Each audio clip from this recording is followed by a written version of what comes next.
విద్యాశాఖకు నేనే మంత్రిని, నేనే ఫుల్ టైం మినిస్టర్ను. నేను పార్ట్ టైమా? నేను కేసీఆర్ నా ఫామ్ హౌస్లో వండుకొని ప్రభుత్వాన్ని నడుపుతున్నానా?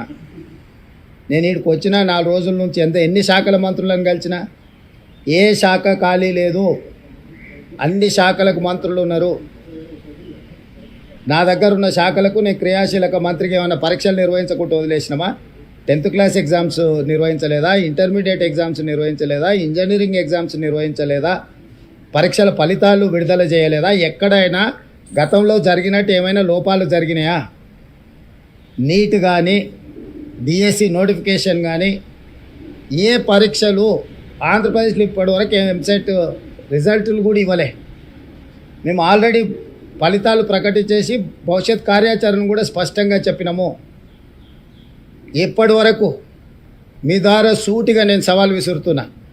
గతంలో విద్యాశాఖ మంత్రులు చేసిన పనులు, ఈ సంవత్సరం మా విద్యాశాఖ తీసుకున్న నిర్ణయాలను పోల్చి చూడండి. క్యాలెండర్ డేట్ ప్రకారం ప్రతి అంశాన్ని చాలా స్పష్టంగా నిర్దిష్టమైన ప్రణాళికతో ముందుకెళ్తున్నాము. కొంత పొలిటికల్ పార్టీ ఓన్డ్ మీడియా అంటే రాజకీయ పార్టీలు నిర్వహించే టీవీలు కానీ పేపర్లు కానీ ఆ రాజకీయ పార్టీల యొక్క ప్రయోజనాలను కాపాడడానికి శాఖలకు మంత్రులు లేరు. కేసీఆర్ 2018 గెలిచిన తర్వాత ఆయన ఒక్కడే ముఖ్యమంత్రిగా పదవి చేపట్టి కొన్ని నెలలు మంత్రులే లేరు. ఏ రోజన్నా ఏ పేపర్ అన్నా ఏ టీవీ అన్నా ఇట్లుంటుందా అని ఎవరన్నా మాట్లాడినరా? 12 మంది మేము నిరంతరము కష్టపడి వివిధ శాఖలలో సమన్వయం చేసుకొని ఎన్ని సమీక్షలు చేసిన, విద్యాశాఖ మీద నేను ఎన్ని సమీక్షలు చేసిన, ఎన్ని రిజల్ట్స్ రిలీజ్ చేసిన. సో ఊరికే ఏదో ఒకటి అనేసి ఈ ప్రభుత్వం మీద బురద జల్లాలనే ఆలోచన రాజకీయ పార్టీలకు సంబంధించిన మీడియా వాళ్ళు ప్రయత్నం చేస్తే తప్పులేదు. మిగతా మీడియా సంస్థలు కూడా అందులో పడి కొట్టుకుపోవడం సమంజసం కాదు. ఏ ఒక్క శాఖ ఖాళీగా లేదు. అన్ని శాఖలకు సమర్థమైన మంత్రులు ఉన్నారు, సమర్థవంతంగా నిర్ణయాలు తీసుకుంటున్నాం. ఏ కార్యాచరణ కూడా వాయిదా పడలేదు.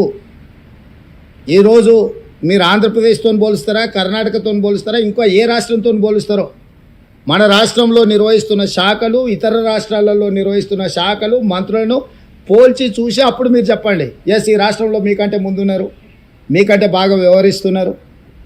మేము ఢిల్లీకి వచ్చి మేము సంప్రదించినంత కేంద్ర మంత్రులను ఏదైనా రాష్ట్రం నుంచి ఇంక్లూడింగ్ బీజేపీ గవర్నమెంట్స్ ఉన్న ముఖ్యమంత్రులు కానీ మంత్రులు కానీ ఎవరైనా వచ్చిండ్రా?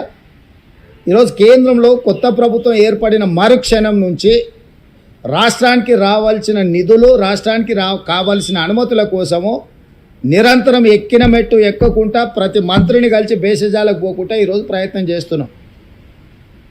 మా మంత్రివర్గం మొత్తం ఇక్కడ ఉండి సంబంధిత శాఖ కేంద్ర మంత్రులను కలిసి రాజకీయాలు ఎన్నికలు అయిపోయినాయి, ఇప్పుడు అభివృద్ధి ధ్యేయంగా ఈరోజు ప్రతి శాఖకు సంబంధించిన మంత్రులు ఇక్కడ వచ్చి కూర్చొని కేంద్రంలో బీజేపీ వాళ్ళు కూడా మంత్రుల అపాయింట్మెంట్స్ తీసుకోలే, మేము వచ్చి అపాయింట్మెంట్స్ తీసుకొని మేము కార్యాచరణ మొత్తం తీసుకొని ముందుకు వెళ్తున్నాము. కాబట్టి ఎన్నికలు ముగిసిపోయినాయి.